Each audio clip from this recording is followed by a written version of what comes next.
blabla inutile. Nous avons analysé votre entreprise de A à Z, nous la connaissons sous le bout de nos doigts, vous la connaissez encore mieux. Vous êtes des visionnaires, vous avez des gens d'expérience dans le milieu, justement des produits d'alimentation pour faire la nourriture. Vous connaissez justement tout ce qui est vos forces, vos opportunités, vos menaces. Vous travaillez avec celles-ci depuis plusieurs années. Nous ne répéterons pas ce que vous connaissez déjà. Nous allons plutôt attaquer les points précis, des points qui attaquent la rentabilité de votre entreprise et justement analyser des situations qui pourraient le faire grandir dans le futur. Nous allons au cours de cette séance attaquer les points suivants.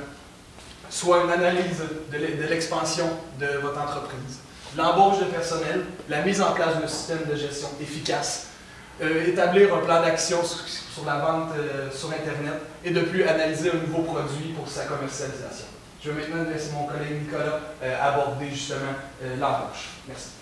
Bon. On va parler de la structure de votre entreprise. C'est important de solidifier l'interne avant de penser à l'expansion. On va se concentrer sur le département de comptabilité. En ce moment, côté comptabilité, vous avez sûrement votre femme, de M. Kirk, qui s'occupe de tout ce qui est comptabilité. On va l'engager en contrôleur qui va s'occuper d'être le futur directeur financier, qui va pouvoir vous appuyer dans tout ce qui est décision financière. La femme de M. Kirk, votre femme, présentement, on va la mettre sur plus des tâches de compte payable et compte recevable. On voit qu'il y a beaucoup de comptes clients qu'on a besoin d'aller chercher.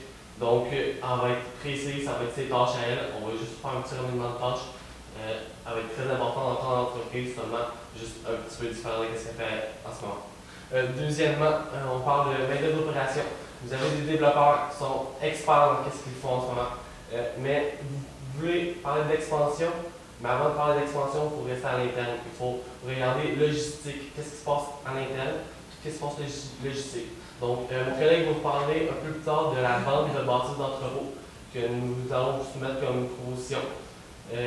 On va prendre l'employé qui est à l'entrepôt, nous allons l'amener notre terrain, il connaît ce qui est logistique, les déplacements, il est habitué dans ce domaine-là. Donc, il va être notre directeur d'opération sur le terrain à l'intérieur de notre entreprise. De plus, on parle d'expansion dans quelques années, selon notre projet à nous. Il va nous falloir des jeunes, des futurs innovateurs, des patenteux, comme vous les appelez. On va avoir besoin de ces futurs jeunes-là qu'on va former à notre façon.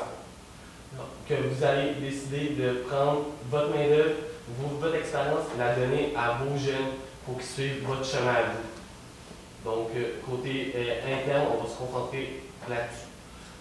Prochainement aussi, vous allez parler de régime de retraite. Vous allez parler pour côté marketing, vente, les employés et nos développeurs. Je crois qu'il faudrait aussi regarder, étant donné qu'on quitte notre directeur des opérations, qui était notre employé, notre main-d'œuvre, qui était côté entrepôt, il va prendre un poste plus important dans l'entreprise. Donc celui-ci aussi, il va avoir besoin du régime de retraite. Je crois que c'est une très bonne idée d'amener le régime de retraite pour fidéliser, pour tout ce qui est garder les employés chez nous. On parle encore d'expansion, c'est le mot d'ordre. Dans le long terme, on veut devenir gros, s'agrandir, mais pour ça, il faut garder notre main-d'œuvre chez nous. On va avoir des compétiteurs de plus en plus féroces sur le marché, mais il faut garder nos compétiteurs, nos employés, notre main-d'œuvre. C'est des experts dans leur domaine, on veut les avoir pour nous, chez nous et pour longtemps. Donc, prendre des stagiaires en fin d'année, des génies, des jeunes génies qui finissent leur baccalauréat ou leur maîtrise, aller les chercher, leur donner un stage, puis pour les former, puis ensuite les garder au sein de notre entreprise. De plus, on parle de financement. Premièrement, on parle des comptes clients. Parce qu'on a peu d'enquêtes en ce moment, mais on a beaucoup de comptes clients qu'il faut aller chercher de l'argent. Donc, avec le remaniement de tâches de Mme Kirk, on va faire une demande de 60 jours pour nos plus petits clients, d'avoir un délai de 60 jours avant de recevoir les paiements. Et pour nos plus gros clients, on va y aller à une période de 90 jours. Qui va être très important de faire le suivi. Votre femme va devoir appeler et réappeler pour recevoir l'argent, parce que c'est très important si on veut continuer à pouvoir se financer et s'agrandir. De plus, on vous avait parlé de financement externe. Nous croyons que ce n'est pas la solution en ce moment pour vous. Tout ce qui est externe, vous allez perdre une perte de pouvoir. Il y a quelqu'un en dehors de votre entreprise qui va prendre des parts de marché, qui va prendre un peu plus de pouvoir dans votre entreprise. Vous aimez ce que vous faites, vous êtes des passionnés, ça fait plus de 20 ans que vous connaissez votre domaine, vous connaissez ce que vous faites. Donc, je crois que vous devez garder tout ce qui est des actions chez vous, puis votre pouvoir, vous êtes 12 associés, prenez-le, gardez ça chez vous, et on va trouver d'autres façons pour aller chercher le financement qu'on a besoin. L'emprunt bancaire, dans le fond, on a besoin de 1 650 000 $ pour le projet qu'on veut faire, les fameux sushis. L'expansion, on va l'avoir plus tard, mais ça va être plus tard. Donc, en ce moment, on va se concentrer pour un emprunt de l'ordre de 1 650 000 $. Donc, en plus de l'emprunt bancaire par l'hypothèque et de la bâtisse, on va aller chercher la vente d'une bâtisse. Donc, notre entrepôt, on va en parler un peu plus tard, mais on vend notre entrepôt en ce moment qu'on a pour pouvoir se financer notre futur projet. Exactement comme je disais, la vente de la bâtisse. Donc, je vais laisser mon collègue nous parler de l'histoire de la vente de la bâtisse. Maintenant, au niveau du système de gestion, vous connaissez votre entreprise, vous savez ce que vous faites, vous êtes très fort en marketing, vous êtes très fort en développement. Un sujet qui nous a inquiété dans notre cas, dans le mandat qui nous a été confié, c'est de tout structurer ce qu'il y a à l'interne. Tout ce qui est opération quotidienne, de venir renforcer ça pour pouvoir pousser vers l'avenir. Ça prend des gros fondements, ça prend des fondements solides pour penser à aller vers l'avenir. Donc tout d'abord, le premier point que je vais aborder, c'est le système de gestion des stocks. Nous avons pensé, en fait, nous sommes sûrs que le système de just-in-time sera le plus adéquat pour vous. Ce qu'on entend par le just-in-time, en fait, on va venir réduire les coûts d'entreposage. Nous savons que c'est un conflit à l'interne au niveau de la direction. Et vous vous posez la question. On a trouvé la réponse pour vous. Vous avez une demande cyclique, vous connaissez vos acheteurs, vous connaissez vos périodes de vente. Vous devez adopter ce qui est du just-in-time. Just-in-time aussi, vous faites votre livraison par sous-traitance de ce qu'on a compris dans vos informations. Donc, ce qu'il faut faire, c'est faire directement la livraison lorsqu'elle arrive. Mettons, vous avez des fournisseurs en Asie. Donc, vous devez venir chercher ça et aller porter directement à la clientèle. Suite à ça, nous avons aussi un petit aspect qui nous a un peu titillé, si on pourrait dire, c'est la production et la garantie. Vous voulez prendre de l'expansion, ça va engendrer des coûts, ça va engendrer des plus revenus, et plus ça devient gros, plus les petites erreurs deviennent grosses. Vous offrez une garantie de 18 mois exactement, pour vos produits. Une chose qui est venue un peu titiller encore une fois en fait, c'est le principe que vous dites que vous faites une provision de 5%, mais elle dépasse tout le temps de 3%. Donc là, qu'est-ce qu'on peut faire pour venir corriger ça? Parce que justement, en faisant plus de ventes, ce petit 3%-là va venir, c'est un plus gros montant à la fin. Donc pour venir corriger ça, justement, nous allons aborder le rapport qualité-prix de vos sous-traitants.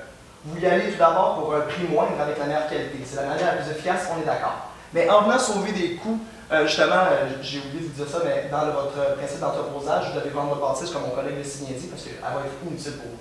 Vous n'aurez plus d'entreposage, justement, et la personne va être réaffectée à d'autres tâches. Donc, en n'ayant plus d'entrepôt, vous venez sauver de l'argent, vous venez sauver des frais. Ces frais-là, ça peut vous amener un peu plus une meilleure qualité de vos produits.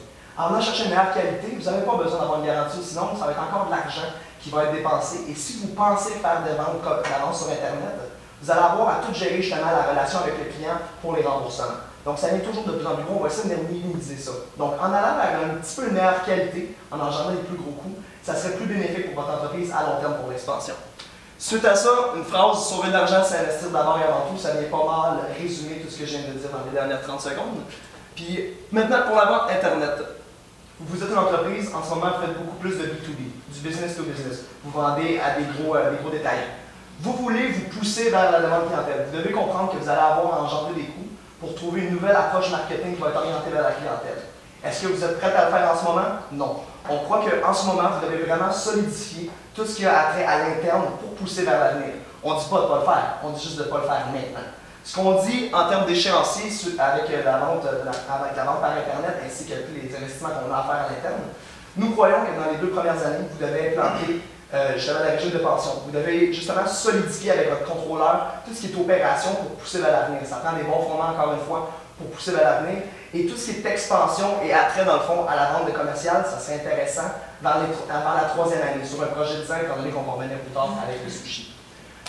Donc, le mot d'ordre serait de la patience dans ceci. On va passer maintenant à l'expansion. Donc, comme je vous ai dit, vous connaissez le marketing, vous connaissez votre développement, vous êtes des visionnaires, votre entreprise est vouée au succès. Le seul problème, c'est à l'interne, vous allez avoir besoin de quelqu'un pour vous appuyer, vous allez avoir besoin de quelqu'un qui va venir vous renforcer.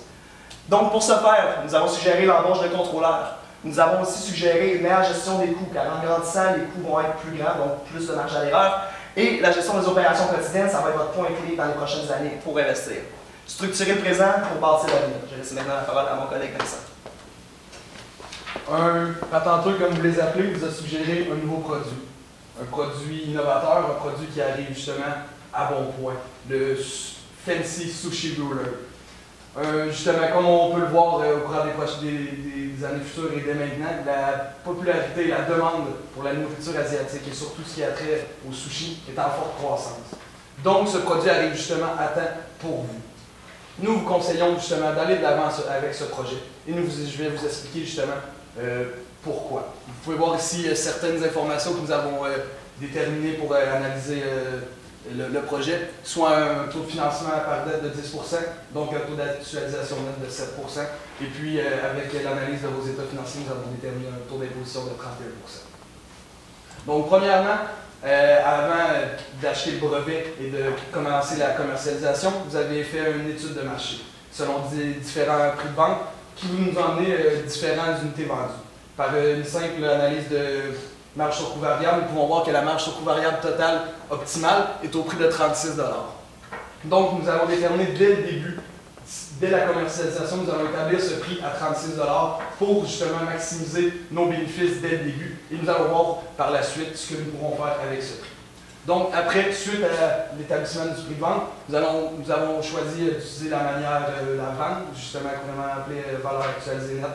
Donc nous avons calculé tous nos entrants, soit justement toutes les ventes, avec un pourcentage d'augmentation la deuxième année, la troisième année et constant par la suite.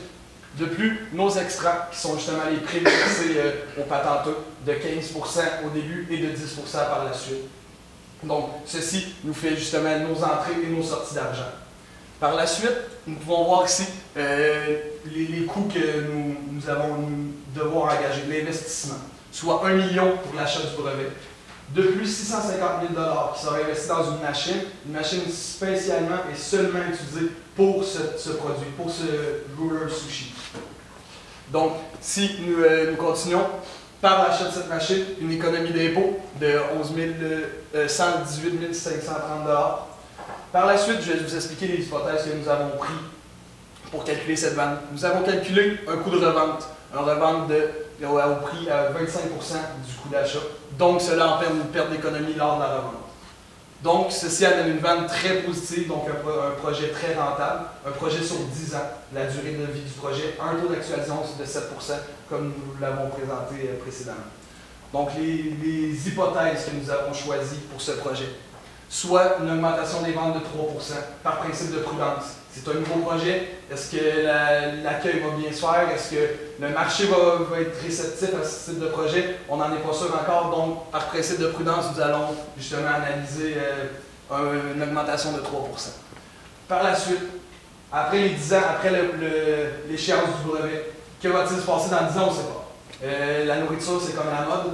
Ça fluctue. Est-ce que dans 10 ans, les sushis et la nourriture asiatique vont être aussi grandes? Est-ce que ça va être la nourriture grecque? Est-ce que ça va être le mexicain? On ne sait pas.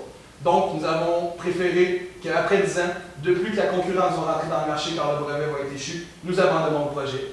Donc, c'est en train de revente de la machine qui est exclusivement pour la production de ce produit. Nous avons pris une valeur de 25 % du coût, donc 162 500 pour la valeur. Donc, justement, la valeur de revente qui était plus tôt était la valeur actualisée. Donc, lors de la revente, nous avons une perte d'économie. De plus, comme je viens de vous le dire, une abandon du projet dans 10 ans qui arrive justement à temps avec le terme du brevet. De plus, ce produit, un produit innovateur, on tient à rappeler, un produit qui arrive justement à temps. Justement, pour compléter ce que mes collègues disaient, vous voulez prendre de l'expansion, vous voulez agrandir dans les années futures, il faut de l'argent. Ce produit est rentable, ce projet est rentable maintenant tout de suite.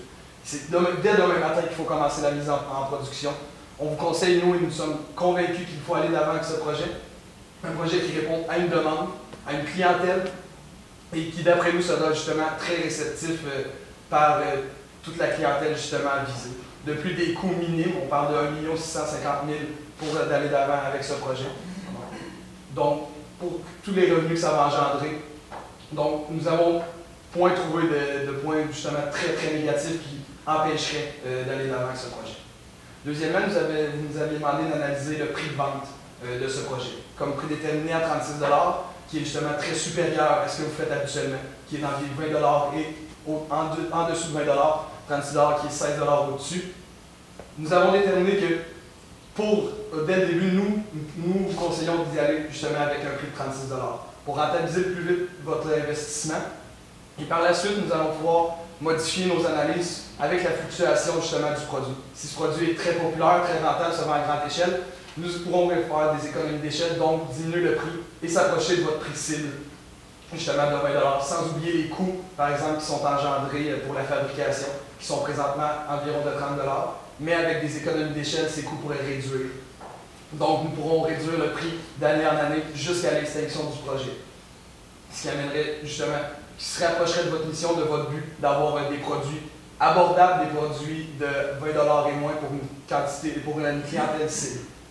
Donc, nous vous conseillons d'aller de l'avant avec ce projet, un projet très rentable, je vous rappelle, qui vous aidera justement à financer votre projet d'expansion, votre projet d'embauche et de mettre la mise en place d'un processus de performance, un processus de gestion efficace. Je vais laisser maintenant Benoît vous rappeler en grande partie pourquoi nous sommes ici aujourd'hui. Les grandes lignes de notre présentation. Tout premièrement, l'embauche. Comme nous avons dit auparavant, vous devez solidifier tout ce qui est opération actuelle. Le moment n'est pas bien choisi pour aller de l'avant avec d'autres projets. Vous devez solidifier vos fondements. Vous êtes une petite entreprise avec 8 employés, vous connaissez votre monde, vous avez une belle philosophie, puis vous connaissez tous vos domaines de marketing et de développement de produits, vous les avez. Vous avez les idées, vous êtes capable d'aller chercher de l'argent, vous êtes capable de faire de la vente. Maintenant, il faut venir absolument solidifier à l'interne, avec les employés, avec le contrôleur. Vous devez aussi venir gérer vos coûts. Il y a quelques ajustements pour l'histoire des provisions, tout ça. Vous devez absolument venir gérer ces coûts-là pour prendre un projet d'expansion, car sinon, avec la grosseur, le chiffre va augmenter aussi. C'est des pertes que vous pouvez garder avec vous autres pour l'entreprise. Suite à ça, le projet d'investissement, on parle d'une vente d'entreposage, on parle d'aller chercher un prêt de 1,65 million pour lancer un projet qui va être du moins très rentable pour ce qui est du nouveau sushi. Nous vous suggérons comme échéancier, dès la première année, dès maintenant, dès demain, vous devez premièrement aller de l'avant avec le projet de sushi. Ne faites pas tout de suite la vente de commerce sur Internet. Ce n'est pas le moment, vous devez encore solidifier à l'interne. Suite à ça, vous devez aussi aller chercher des gens en embauche, solidifier toute votre structure RH à l'interne. Ensuite de ça, vous devez aussi attendre 2 ans. Ça devrait prendre 2 ans justement à tout comprendre le système, le nouveau système de gestion des stocks, tout ça. Question d'être bien rodé avec votre nouveaux employés, en fait, avec vos nouveaux génies, pour par la suite pousser à la 3e année sur un projet de 10 ans, aller de l'avant avec l'expansion, pousser vers tout ce qui s'appelle le développement vers l'Ouest canadien, le développement vers les États-Unis, avec tous les fournisseurs que vous avez, tout ça, vous avez les outils pour le faire dès la 3e année. Nous vous remercions pour la présentation et nous sommes maintenant prêts à la période de questionnement. J'ai une question. Au niveau du financement, vous avez parlé de perte de contrôle. Est-ce que vous avez considéré des actions privilégiées aussi dans les méthodes de financement? Étant donné que je ne prenais pas les actions battantes, je ne prenais pas non plus les actions privilégiées. Je restais vraiment sur une méthode d'emprunt par hypothèque et aussi la revente du bâtiment. Donc l'emprunt va venir solidifier l'argent qu'on va avoir fait avec la vente d'entrepôt au lancement. Okay. Vous suggérez donc de prendre un emprunt bancaire. Avez-vous évalué les ratios d'endettement de l'entreprise avant et après pour voir si on était capable de supporter un emprunt bancaire de cette ordre-là? Suite justement, les données fournies étaient pour un emprunt beaucoup plus gros que ce que nous avons fait. Donc nous diminuons justement l'emprunt que nous voulons. Donc nous avons supposé que dès le début on était capable de soutenir un emprunt beaucoup plus gros. Donc nous avons déduit simplement qu'un emprunt plus petit, vous aviez les reins assez solides pour justement soutenir ce type d'emprunt. Vous avez mentionné, vous avez parlé évidemment du régime de retraite. Avez-vous une idée quel type de régime de retraite est-ce qu'on devrait à ce moment-là implanter dans l'entreprise? On aurait un peu les idées de régime de retraite, mais c'est vraiment votre discrétion, votre philosophie avec votre philosophie que vous avez. On ne voulait pas vous implanter un régime précis. On voulait surtout discuter avec vous avec votre philosophie, comment peut-être, quelle sorte de régime de retraite on pouvait implanter dans l'entreprise. Une question par rapport au just-in-time. Nos fournisseurs sont assez éloignés, on fait affaire en Asie. clients qui sont quand même différents. On parle de Walmart, de Canadian Tire, des choses comme ça. Est-ce que vous avez peur que le Just-in-Time vous fasse perdre des commandes? Il faut gérer ces délais-là, j'imagine. En fait, la manière que nous avons pensé justement pour le Just-in-Time, le meilleur moyen serait, étant donné que vous n'avez plus d'entrepôt pour entreposer le stock, ça serait d'aller s'asseoir avec vos clients, aller voir leur demande, tout ça, puis essayer de voir un certain stock de sécurité avec une possibilité de louer un locaux pour le faire. Maintenant, pour ce qui est de l'attrait de la distance avec le fournisseur en Asie, justement, comme j'ai abordé dans la présentation, lorsque la marchandise arrive au quai, ça serait d'aller livrer directement à la clientèle. Donc, ça serait une plus grosse gestion, justement, au niveau des achats de stock pour les amener ensuite au point de vente. Est-ce que ça répond adéquatement à votre question? Moi, j'ai une question sur la vente qui est spectaculairement positive. C'est quoi le taux que vous avez pris pour l'actualisation? 7%. 7%. Soit le taux de dette net des taux. Pour faire suite à mon collègue, pourriez-vous me dire qu'est-ce que vous avez inclus dans les entrants et qu'est-ce que vous avez inclus dans les extraits? Dans les entrants, on a simplement fait les ventes fois le coût variable. Donc, le prix de vente de 36. On a pris un prix de 36 $ sur les 10 ans. Nous n'avons pas adapté notre prix. Nous avons gardé 36 $ constant pour avoir une bonne idée en global de la valeur. Donc, dans les intrants, justement, la marge sur coût variable qui est de 6 $ fois 200 000 unités la première année, avec une augmentation de 3% pour être sécuritaire et de 6% par la suite. Ensuite, dans les extraits, nous avons inclus les primes données à votre patenteur, soit de 15% durant les 3 premières années et de 10% par la suite. Merci, Vous monsieur. avez le tour? Vous en revenez. Merci beaucoup. Merci à vous. Merci beaucoup de votre attention. Merci beaucoup. Merci. Tu continues à écouter? Ouais.